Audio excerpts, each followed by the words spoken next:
Salitang sako ay galing sa Japanese word na ang ibig sabihin ay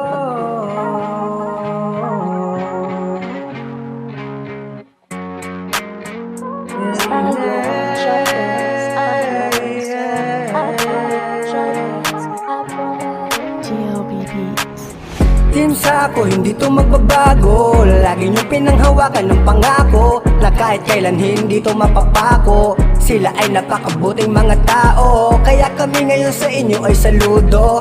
Dahil sa napakabusilak yung mga puso. Team Sako, Team Sako. Sino nga ba naman ang mag-aakala na pagbubuklodin kami ng iisang tadhana? Dahil sa YT kami ay nagtagpo, samahan dito ay nabuo. Iba't ibang ugali pero magkakasundo. Di nagtagal, membro namin ay lumago. Di ganun karami pero solido kung masasabi. Di lang turingan ni tropa kundi isa ng pamilya. Kahit magkakalayo kami ng milya-milya. Team Sako, hindi to magbabago. Lagi nyo pinanghawakan ng pangako na kahit kailan hindi to mapapako. Sila ay napakabuting mga tao, kaya kami ngayon sa inyo ay saludo. Dahil sa